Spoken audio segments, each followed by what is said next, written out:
tardes, sean todos bienvenidos un viernes más a este espacio en vivo con nuestros socios del Club Cartagena. Agradecemos a todas las personas que desde ya están en línea con nosotros, esperando para ser partícipes de esta entrevista que tendremos a continuación, que como viernes tras viernes será una excelente oportunidad para compartir conocimientos, experiencias y opiniones sobre diferentes temas que están sonando en la ciudad.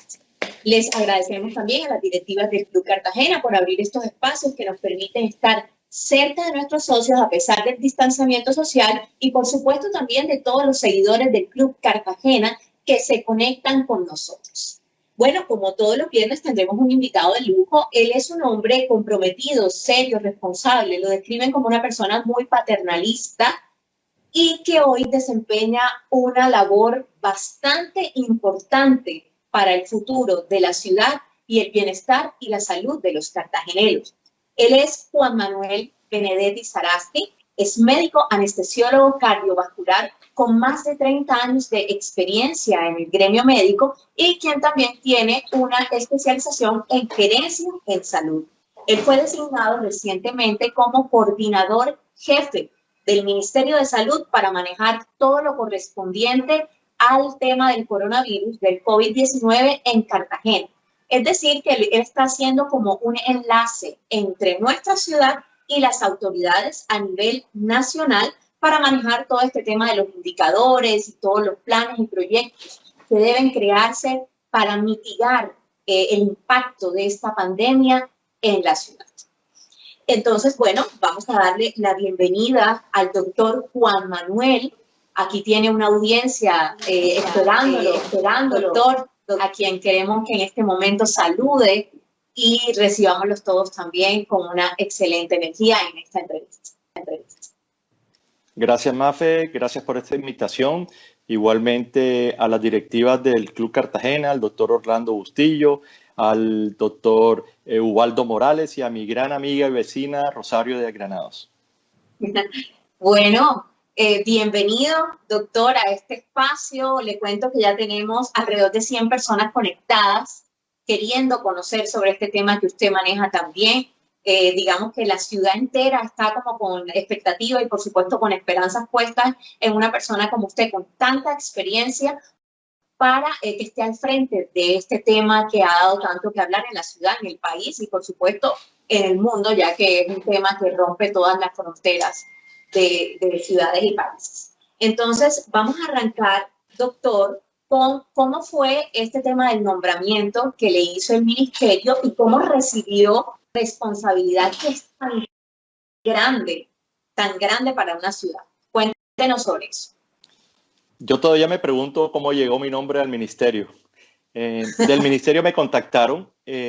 Por algún motivo pusieron mi nombre como posible coordinador o enlace con el gobierno central y el gobierno distrital. Si yo estaba interesado en asumir esta responsabilidad. Obviamente para mí fue primero una sorpresa, una grata sorpresa y un honor que haya sido designado. Y le dije que claro que sí, que podían contar conmigo y así fue como yo presenté mi hoja de vida. Unas semanas después me llamaron a decirme que mi hoja de vida había sido escogida y que yo había sido escogido por el señor presidente de la República a través del Ministerio de Salud para establecer básicamente un enlace y una coordinación y apoyo a todos los entes que están participando en el manejo de la pandemia a nivel de Cartagena y así fue como me nombraron. Entonces usted está trabajando directamente con presidencia, por decirlo así, no es con entes locales. No. El nombramiento lo hizo el señor presidente hace 15 días y el nombramiento es a través del ministerio. Dependo directamente del Ministerio de Salud. Yo no tengo ninguna, diría yo, dependencia de ningún ente a nivel local. Soy una persona que va a apoyar, va a tener unos canales de comunicación directos con el gobierno central. Esa es básicamente mi función, no es gobernancia, no soy ordenador del gasto, no tengo otra función sino el apoyo y así lo hizo saber la vicepresidenta cuando vino y se lo dijo al señor alcalde que tenía en mí un apoyo y que cualquier necesidad a través mío se facilitaría la comunicación con el gobierno central. Bueno, muy importante tener este dato para que las personas comprendan como hasta dónde llega este rol, qué es lo principal que está desarrollando.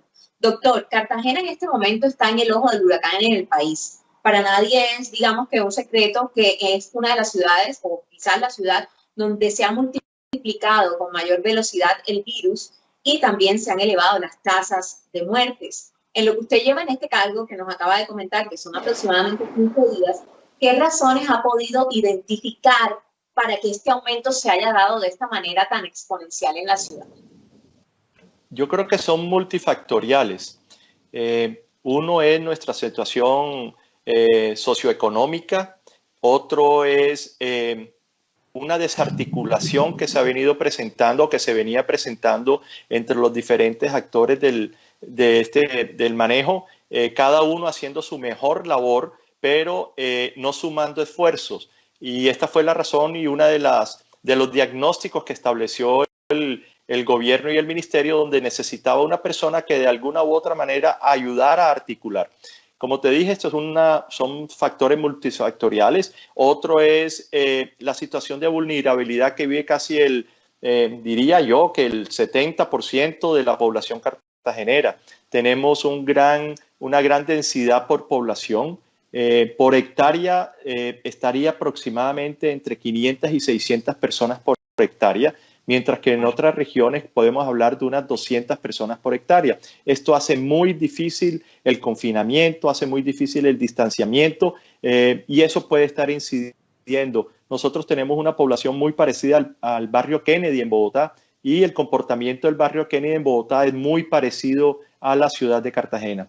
También otro que se identificó es el mercado público como el principal foco de infección. Ahí salen cantidades de vendedores ambulantes que con carretilla van llegando a todos los barrios y el número se va multiplicando cada día más, viendo la situación económica por la que están pasando los cartageneros, y ellos ven una oportunidad de poder tener, como lo llaman, el rebusque. Entonces, como te dije, son muchos los factores que han incidido, pero pensaría que eso, y otro muy importante, es la desobediencia civil y el folclorismo con que muchos cartageneros, sobre todo de las partes más vulnerables, han tomado esta enfermedad. Justamente, doctor, esa era la pregunta que le iba a hacer a continuación, y es si la personalidad de nosotros como cartageneros, que somos unas personas relajadas, muy extrovertidas, unas personas que nos llaman en algún momento también un poco folclóricas, influye en este comportamiento y de la curva de la pandemia. Sí, yo creo que sí influye, pero igual nosotros no somos muy distintos al resto de la costa caribe. Exactamente. Ajá. Barranquilla, Santa Marta, el comportamiento de Santa Marta ha sido diferente. El de Barranquilla, si bien tiene casos importantes, también lo ha sido. Pero incide, pienso yo, que los barrios subnormales a todo lo alrededor de la Ciénaga de la Virgen, toda la gran población que existe en las faldas de la Opopa, de San Fernando, el Pozón. El Pozón es una economía diferente, eso, y la densidad de la población de allá es diferente. Entonces, sí creo que influye el folclorismo un poco y pienso que la irresponsabilidad también, acompañado también de una pedagogía y acompañado de una información que posiblemente no tengan la mejor información que esto merece. Ciertamente el tema de la pedagogía es muy importante en estos casos, porque pues por lo menos en esos sectores vulnerables se identifica, no tienen el mismo acceso que pueden tener otros sectores a una red social o a un medio de comunicación, ya sea físico o virtual o como sea. Entonces, por tanto, ¿qué planes han contemplado para remediar esto, para poder tener una pedagogía un poco más agresiva en este tipo de sectores? ¿Lo han hablado? ¿Se viene algo en ese sentido? Sí. Los 5 pilares que se hizo o que se plantearon con el ministro y el alcalde precisamente hoy, hace 15 días, que fue mi primera mesa de trabajo a la cual asistí, estaba basado en la toma de muestras, en la educación, en la atención domiciliaria, en la atención hospitalaria y la parte de información. Y eso es uno de los pilares importantes. Lo que pasa es que hay que saberle llegar. No es lo mismo un mensaje a nivel de la televisión nacional con un lenguaje que no maneja el lenguaje en Cartagena.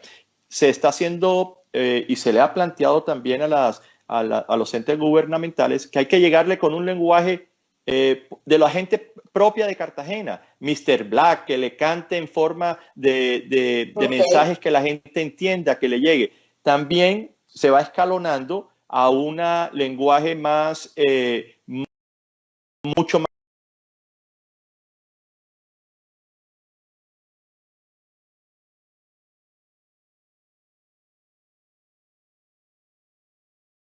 función, como para que la gente comience a tener, pero eso hay que ir agotando las etapas, ¿verdad? Y yo creo que si esto no comienza a cambiar, hay que comenzar a como estremecer a las personas para que realmente, como dicen el alcalde, cojan juicio.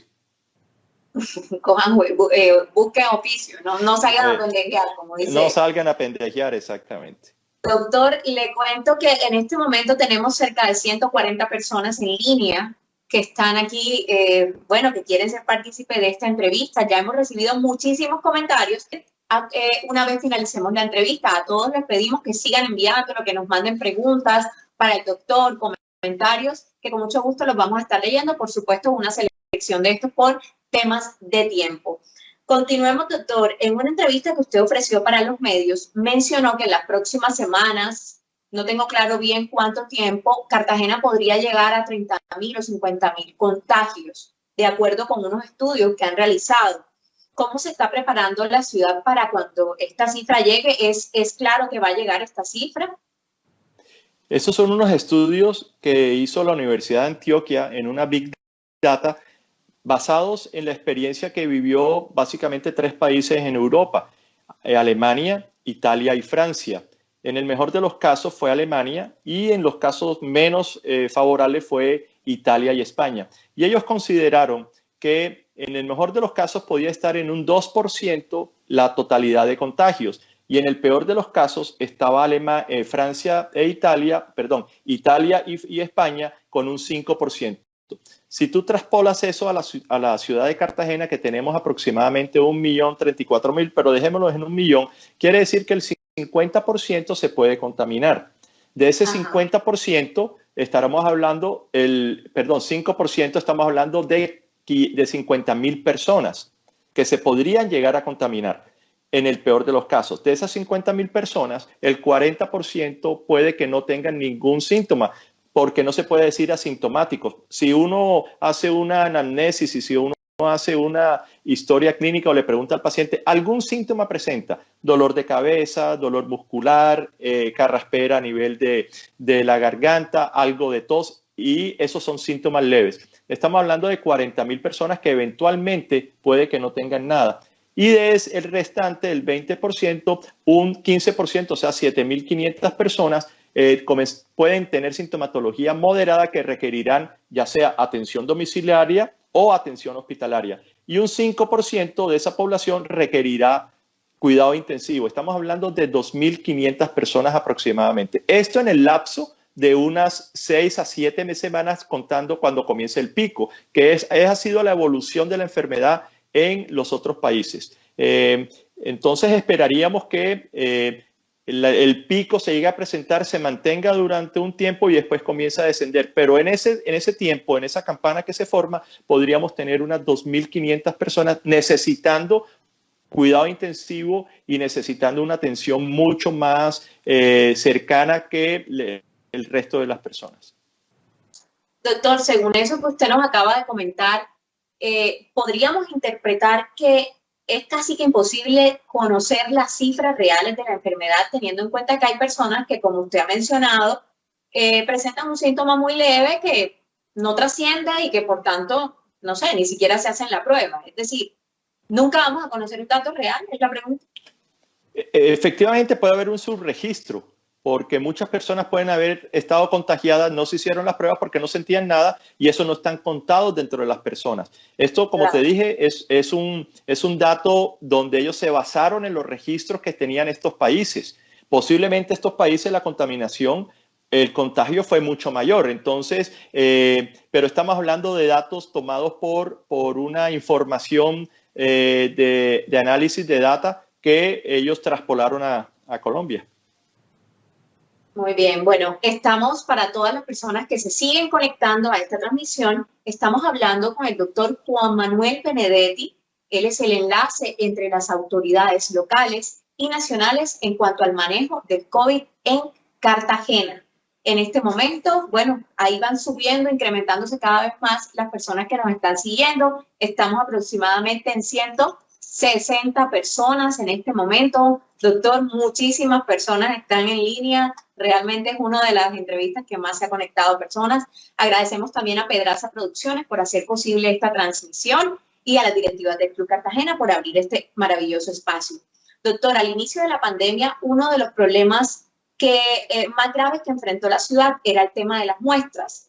Todo fue como muy lento, o digamos que o que se demoraban demasiado en llegar los resultados, y ya cuando se abrió el Cartagena se comenzó a ver una evolución en esto. ¿Cómo está en este momento este tema de las pruebas? ¿Cuántas se están realizando diariamente? ¿Cómo ha sido esta experiencia ya a nivel local?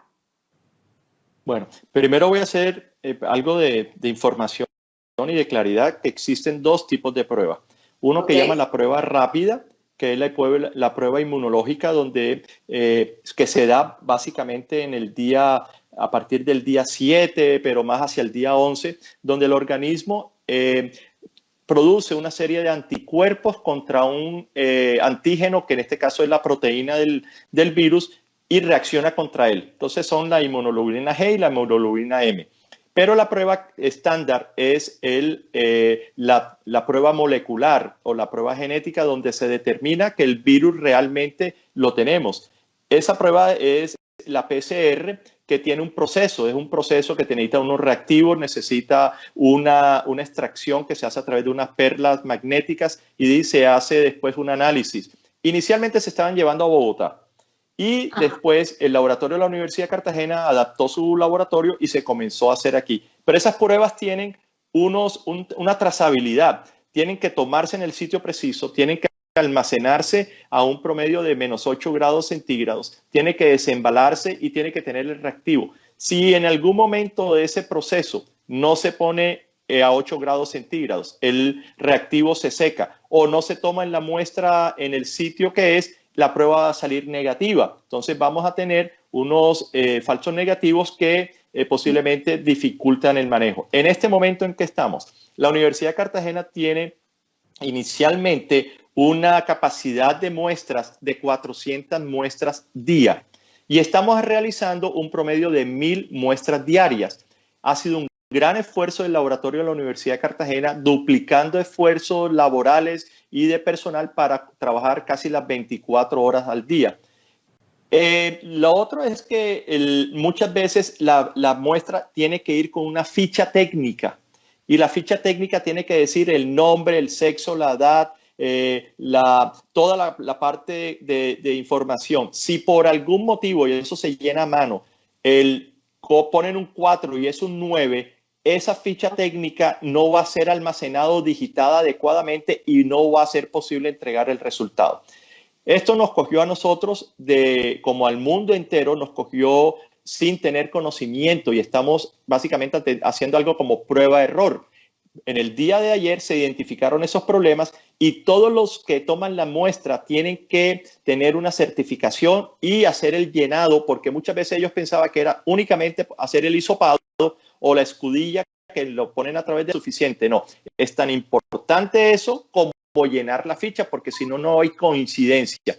Eso se está trabajando. Y lo otro era que la muestra se tomaban, se llevaban al laboratorio departamental, allá hacían el registro, después iban a la Universidad de Cartagena, volvían a hacer el registro, y eso tenía un tiempo. Ya se unificaron el sitio de muestras, ya se puso a funcionar desde el día de hoy o mañana más tardar, donde se va a recolectar dichas muestras y así se va a cortar el tiempo. Entonces, en eso se ha ido trabajando. Eso es parte de la articulación, eso ha sido parte de la ayuda que yo he podido prestar para poner de acuerdo a las EPS, a las IPS, al gobierno, al laboratorio, que cada uno iba por su lado y en este momento ya están engranando y ya la rueda comienza como a andar un poco porque estaba cuadrada y no andaba. Ya se han ido limando las esquinas y comenzó a andar la rueda.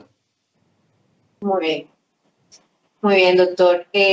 Creo que usted debe tener, por su condición de médico, mucho conocimiento respecto a declaraciones que han dado otros científicos, otros médicos acerca de este tema de la enfermedad.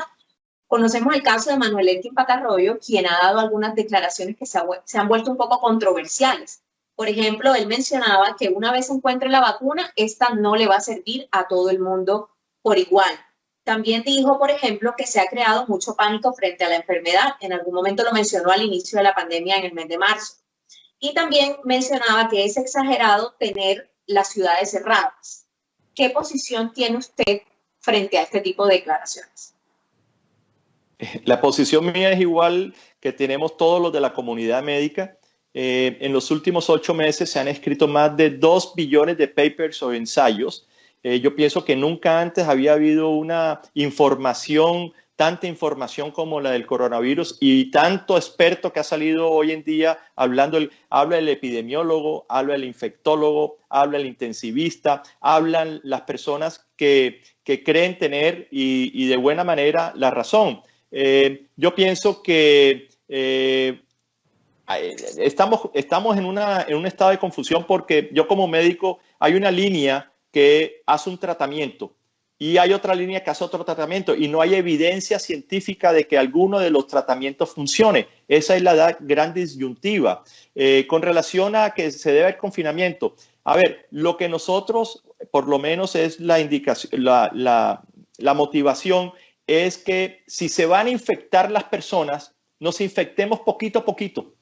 No nos infectemos en gran número porque no hay cama para tanta gente. Seguramente vamos a llegarnos a infectar, pero para tener esa capacidad hospitalaria, y eso ha sido la razón de la cuarentena, para disminuir la progresión en lo más posible y que las instalaciones hospitalarias y camas que tenemos alcance a atender tanta gente. Entonces, no es otra la razón que se va a quitar, no. Es para que haya el mínimo de contagios y podamos tener tiempo de atender a todo el mundo. Agradecemos en este momento, siendo las 4:25, a las casi 180 personas que hay en línea en esta transmisión del Club Cartagena, llamada en vivo con nuestros socios. Hoy nos encontramos con el doctor Juan Manuel Benedetti, enlace entre las autoridades locales y nacionales en el manejo del COVID en la ciudad.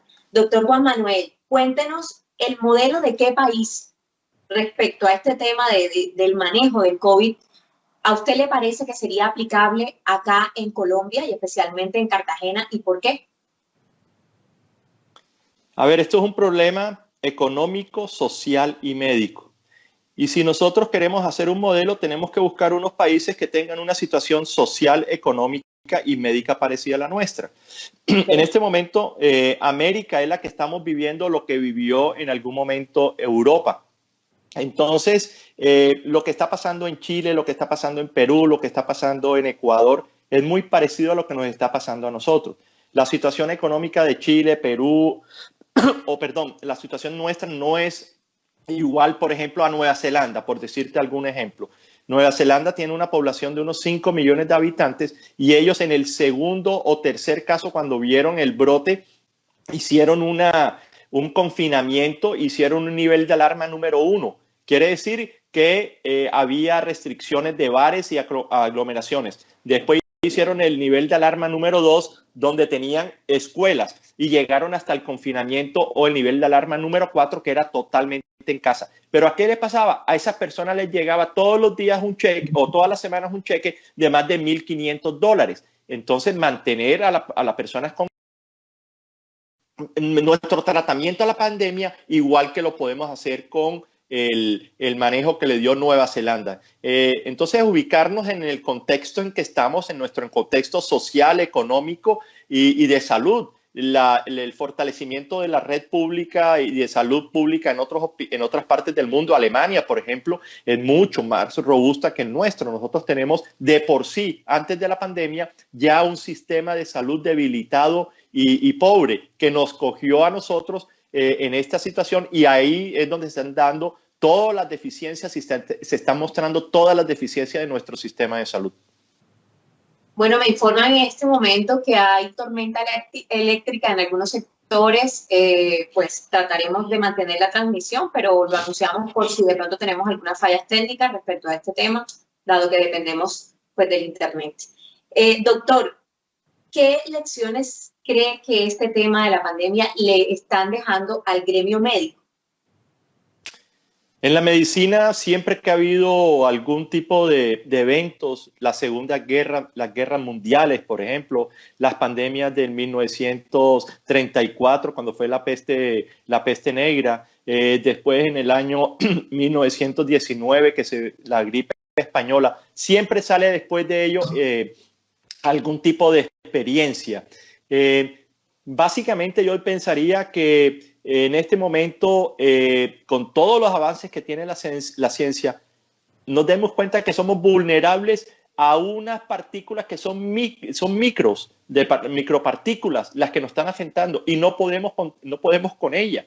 No hay tratamiento en este momento, no hay vacuna en este momento. Nos está cogiendo de una manera sorpresiva, y estamos haciendo lo mismo que hacíamos en el año 1919, que es confinamiento, aislamiento y tapabocas. No hemos hecho más nada. Entonces, la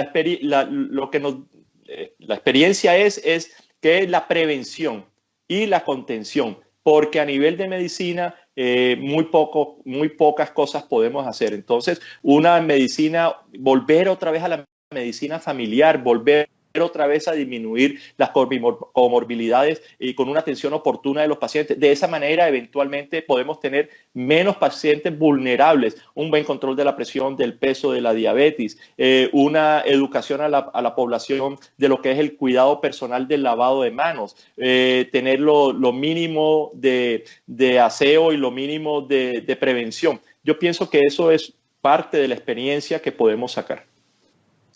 Doctor, una persona que no se entera y crea los anticuerpos, eso que usted mencionaba, ¿no se vuelve a infectar?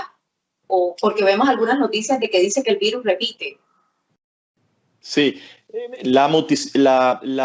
el virus muta y tiene una mutación que no sabemos si lo que nosotros en este momento somos inmunes, dentro de poco tiempo, al mutar el virus, no quedamos inmunes. Mira como la gripa, que a ti te da una gripa en un año y que también es por influenza, te vuelve y te repite.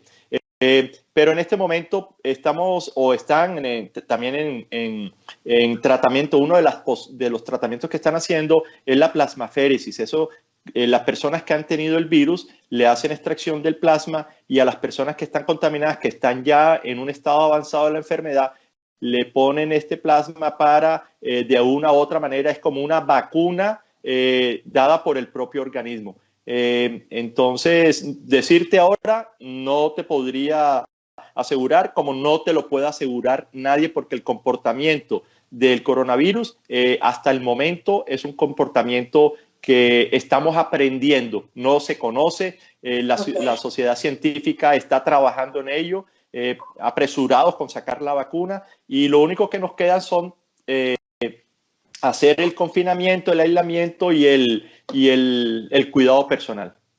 ¿Y esto del plasma se está haciendo en Cartagena ya? En Cartagena, que yo sepa, no. Yo sé que el doctor Javier Marrugo, que es un egresado de la Universidad de Cartagena, infectólogo, él está haciendo ese trabajo de investigación, pero en Cartagena no conozco, y creo que no se ha hecho el primero todavía. Doctor, ¿cómo se imagina usted el mundo después del COVID-19? Yo creo que nos va a dejar una gran lección, pero nosotros, el ser humano, tiene una capacidad de resiliencia, y mira lo que pasó después del año 2019.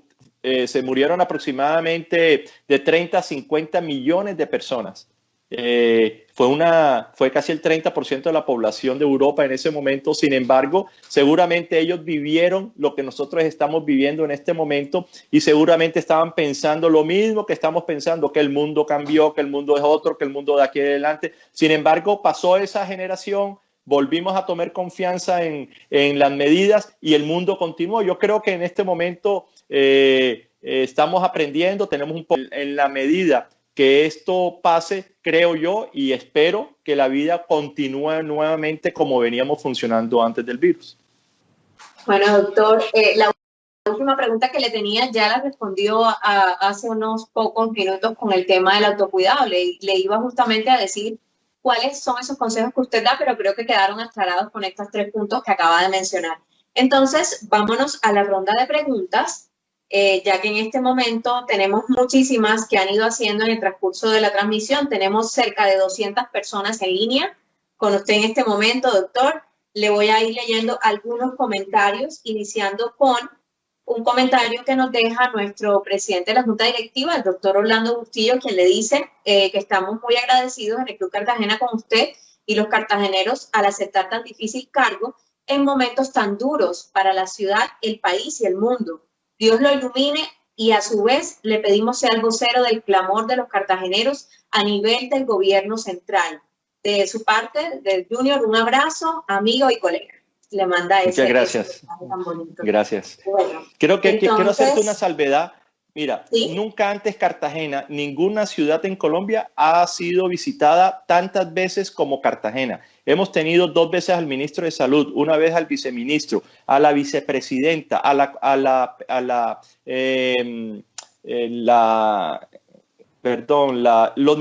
varios ministros. Esta semana, en este momento, está la doctora Alicia Arango en Cartagena también. Cartagena es el foco de atención en este momento y yo creo que esa ha sido la directriz del gobierno central.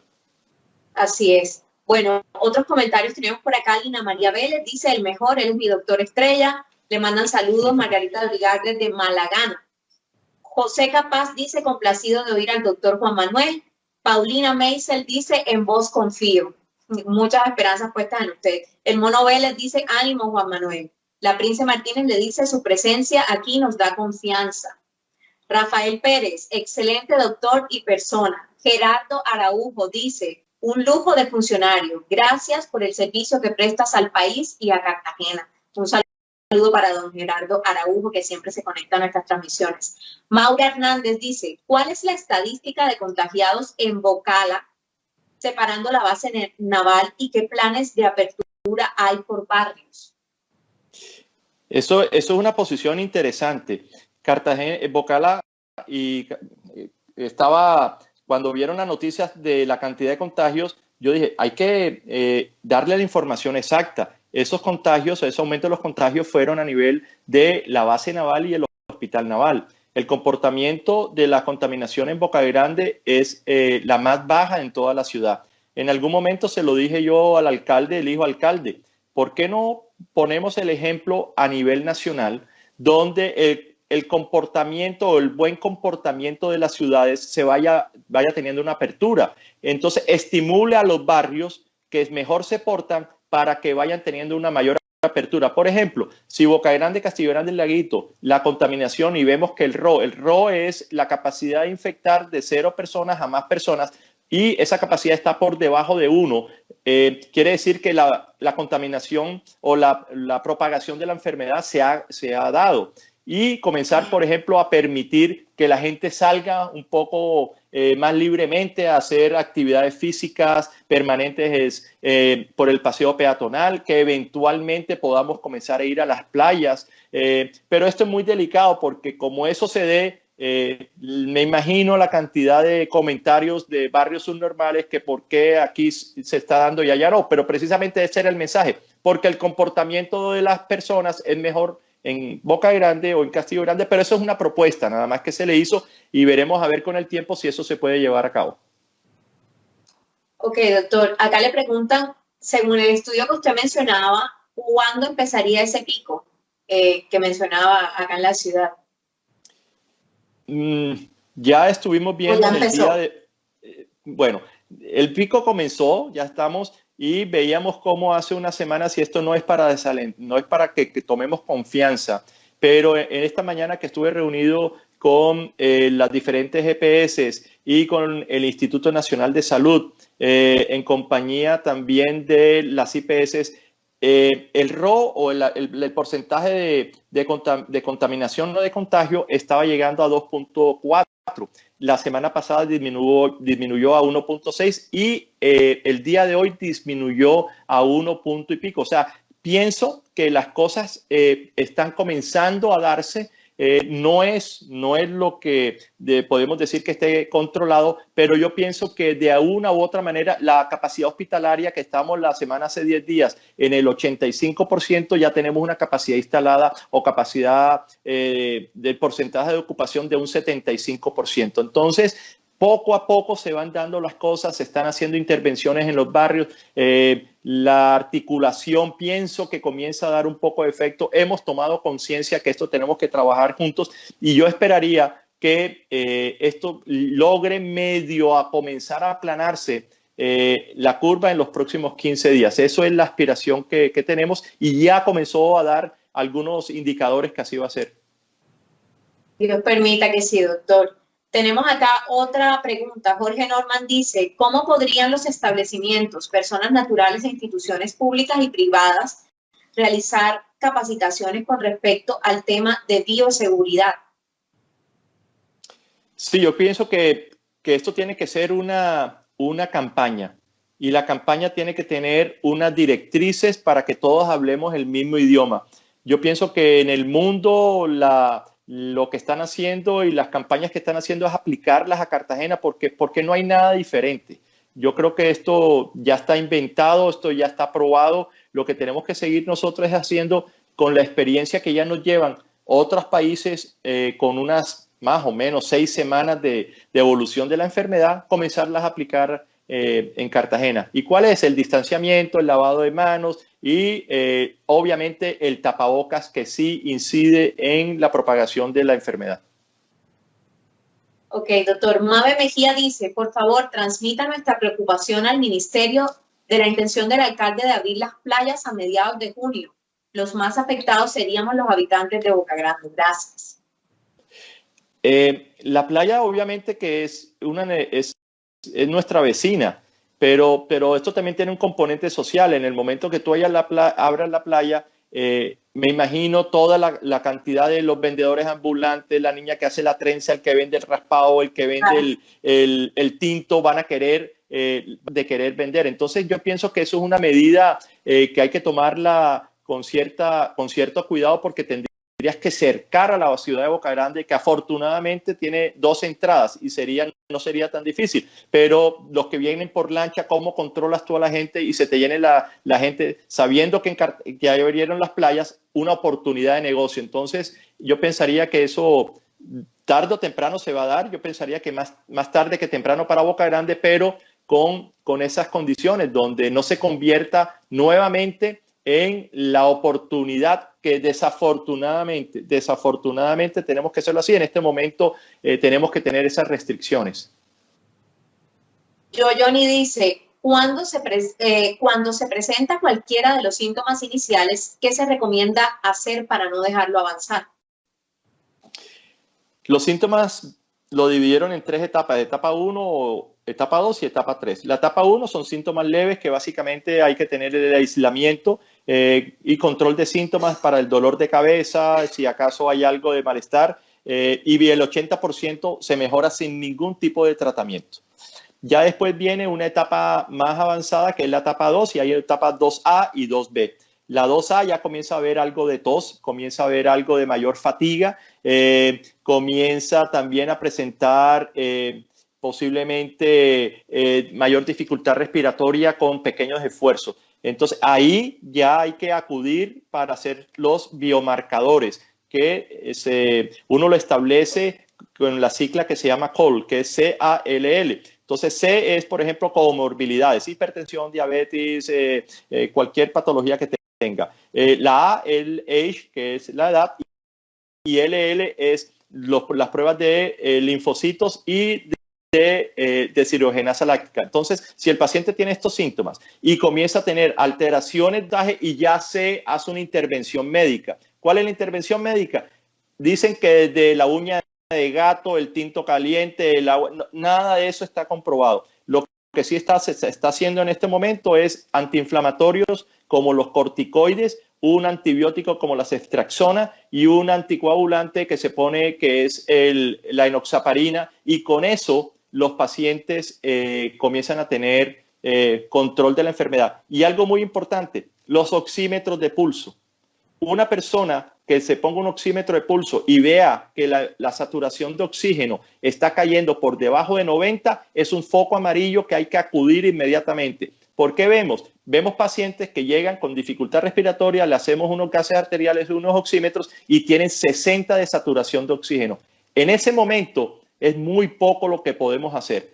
Y eso puede haber pasado en la última semana. Entonces, recomendación, ¿qué es lo que estamos haciendo? Afortunadamente, los gremios nos donaron 10,000 oxímetros que vamos a repartir en la ciudad para monitorear a las personas. Si uno tiene la oportunidad de tener en su casa, ponerse su oxímetro de pulso si tiene algunos síntomas y ver cómo va. 4,95, estamos más tranquilos. Pero si comienza a bajar por debajo de 90, ya hay que acudir inmediatamente para intervenirlo con algún tratamiento médico. Muy bien, acá le dice Héctor Fernando Trujillo, muy enterado y capaz, cargo bien escogido. Acá nos dice a Mauri Martelo, esta entrevista con el doctor Benedetti deberían hacerla cada 15 días para poder saber en qué estado se encuentra el problema en Cartagena y saber las medidas a aplicar. ¿Cómo le parece, doctor Benedetti? Bueno, parte de la estrategia que utilizaron en países como Nueva Zelanda, que fueron 10 básicamente. Primero, prioridad la salud. Segundo, información clara, precisa, oportuna y realista de lo que estaba pasando día a día. El tercero, las diferencias políticas dejarlo a un lado y todos políticamente trabajar en pro de la campaña, en pro de la pandemia. El cuarto, muestras y tamizajes oportunos. El quinto fue las medidas de seguridad que estaban tomando. Entonces, la información eso debe ser precisa. Y para eso le propuse y estamos haciendo una sala de crisis o sala situacional para que la información llegue día a día y poder tener una información clara. Desafortunadamente, en este momento, yo no me atrevería a estar dando esa información porque apenas se conformó la sala situacional que tenía que ser aprobado también por un convenio con la alcaldía. En próximos días estará saliendo, y aquí también en compañía de Nicolás Pareja, que me ha dado un gran apoyo, vamos a tener todos los días una columna y una información que se llama Al Día con el COVID, donde yo o cualquiera de las personas, en este caso personas reconocidas como el doctor Carmelo Dueñas, personas conocidas como el doctor Durazo, que sabe mucho también de todo lo que es lo que son crisis, les dará información para que la gente se vaya enterando y no haya tanta desinformación en la ciudad y tanto pánico, que es lo que nos tiene a nosotros en este momento, en esta situación en Cartagena. Así es. Bueno, nos quedan 5 minutos al aire, así que vamos a tratar de escoger unos buenos comentarios acá para leérselos, doctor. Acá tenemos a Aileen Álvarez, dice, ganó la ciudadanía, excelente médico, ojalá hagan esta entrevista cada 15 días, nuevamente dice lo mismo. Hay personas que están preguntando con qué lugares son confiables, de estos lugares, laboratorios privados, son confiables para realizar la prueba. Solamente hay 2 en Cartagena. La Universidad de Cartagena, y en este momento acaban de aprobar el Instituto Nacional de Salud, el laboratorio de la Universidad del SINUT. Los otros, como les dije anteriormente, son pruebas rápidas que nos van a hablar de las pruebas genéticas, de las pruebas inmunológicas, perdón. Pero los 2 únicos autorizados o los 2 únicos que tienen la capacidad de realizar el PCR es el laboratorio de la Universidad de Cartagena y el laboratorio de la Universidad del SINUT, que comienza a funcionar el lunes de la semana entrante. Muy bien, aquí le mandan saludos su hija, S. Benedetti, dice, muy orgullosa de ti, papi. Javier Bustillo Pertús, ¿cree usted que después del COVID la ciudad quedaría dotada con una infraestructura de salud apropiada, con una coordinación pública? Eso es lo que se espera. Eso es lo que se espera porque en este momento todas las IPS y EPS están unidas en ese PRO y se han puesto de acuerdo en trabajar, y ojalá este ejemplo sirva para poder articular un buen sistema de salud. Y lo otro es que los hospitales tienen la obligatoriedad en este momento de dar el 50%. Se han habilitado por la pandemia unidades de cuidado intensivo, pero que no cumplen con estricto las recomendaciones, pero que por la pandemia esto sí es posible. Una vez pase la pandemia, todos estos servicios meterse a la rigidez de una habilitación. Pero yo creo que nos van a quedar, por ejemplo, en la semana entrante nos llevan 24 ventiladores, y al final de la fase 4, que va a ser a finales de julio, vamos a tener una capacidad de 400 camas de cuidado intensivo. Ok, justamente acá tenía una pregunta para esto. R. Maldonado preguntaba, ¿y para cuándo se van a tener las que falten al momento de llegar al pico? Hoy tenemos 198 camas de cuidado intensivo con la donación que nos dieron los ventiladores del Ministerio de Salud. Y al finales de julio, principios de agosto, aspiramos a que haya un promedio entre 380 y 400 camas de cuidado intensivo y 1,000 camas para cuidado de salas de general. Bueno, doctor, vamos a leer una última pregunta porque ya estamos llegando al final de nuestra entrevista. Tenemos por acá que sí es cierto que ¿qué pasa con el Hospital de Serena del Mar? ¿Por qué no lo ponen a funcionar? Pregunta Luby Cáliz. La semana pasada estuve reunido con Rafael Simón y con Nando, y ellos están muy interesados. Desafortunadamente les hace falta todavía algo de infraestructura. De igual manera, hablé con el director de la Fundación Santa Fe, pero su idea es entrarlo dentro de los REPS, que son los registros de prestación de servicios, pero no en la línea COVID. Nosotros hemos establecido hospitales COVID y línea no COVID, porque la gente se sigue enfermando. ¿Qué pasa si a mí me da un apéndice? ¿Qué pasa si a mí tengo que tener una cesárea? ¿Qué pasa si tengo que atender un accidente cerebrovascular? No podemos hacer el cruce o contaminación cruzada. Entonces, para eso establecimos los 3 hospitales principales de la línea COVID. Van a ser Universitario, San José o Gestión Salud de San Fernando y Estríos. Y eso, a medida que ellos se vayan llenando, vamos llenando los otros. Y los otros hospitales los vamos a llevar en la línea no COVID. Y ahí es donde entraría la Serena del Mar, que me dijeron que estaría próximo en los próximos meses, diría yo días, para abrir inicialmente con 38 camas con todos los servicios puestos. Pero ya eso es una decisión de la Fundación Santa Fe, quien es la que va a operar la clínica, y están en pro de hacerlo. Y están muy interesados en comenzar y a prestarle un servicio, pero no en la línea COVID, sino en la línea. Excelente, doctor. Bueno, le agradecemos infinitamente el haber aceptado esta entrevista. Realmente creo que para mí, a nivel personal, periodístico, y para todas las personas que están conectadas, ha sido una maravillosa entrevista.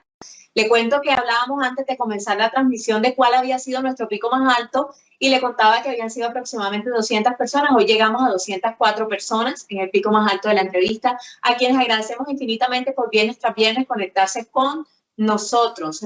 Realmente fue excelente, nos abrió mucho el panorama sobre este tema de la enfermedad. Muchas cosas se dicen, muchos rumores, y usted pues nos aterrizó con un lenguaje muy claro, con un lenguaje muy profesional respecto a este tema. Doctor, muchas gracias en nombre de las directivas del Club Cartagena, de Orlando Bustillo, nuestro presidente, de Ubaldo Morales, nuestro gerente, de Rosario, nuestra coordinadora de eventos, quienes viernes tras viernes estamos tratando de generar estos espacios tan maravillosos para nuestros socios y para la ciudadanía en general. Doctor, gracias de verdad, y bueno, despídase de su audiencia que todavía está conectada.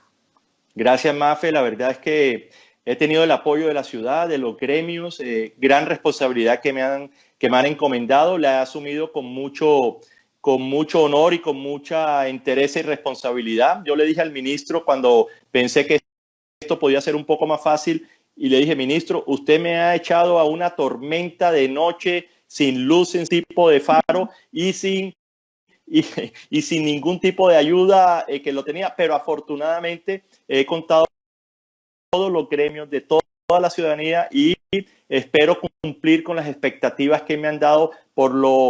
Tengan la tranquilidad que de mi parte estoy trabajando, como dicen los jóvenes, 24/7. Las jornadas de trabajo pensé que podían ser más fáciles. Me tocó pedir licencias y a partir de mañana comienzo a mi licencia para poderme dedicar este mes a tiempo completo, y a las 11 de la noche le paso informes al ministro todos los días, a las 4 de la mañana me está mandando reportes y chat, y esto es una actividad que espero que en los próximos días tenerle unas mejores noticias y ir aplanando la curva para que seamos Cartagena el honor de haber tenido el primer caso, pero también de salir de esto en el primer momento, y no de tener la deshonra de ser la última ciudad en salir del problema de la contaminación. Amén, doctor, que así sea. Y bueno, sí, a él, sus palabras lo demuestran, estas personas que se conectaron, que le mandaron tan buena energía. Creo que tiene mucha gente haciéndole barra en la ciudad. Así que le deseamos la mejor energía, éxitos en esta labor. Y bueno, por el Club Cartagena, usted sabe, tiene las puertas abiertas. De verdad, muchas gracias a usted, a las 204 personas que se conectaron, a nuestros directivos y a Pedraza Producciones por hacer posible esta transmisión tan linda como la que tuvimos en la tarde de hoy. Muchísimas gracias a todos y que tengan un excelente resto de tarde. Me comprometo en 15 días a volver a hablar. ¡Ay, qué bueno! Bueno, lo dijo al aire, ya saben. Quedó grabado. Así que promesa. En 15 días volvemos a hablar. Bueno, muchas gracias. Hasta luego. Gracias.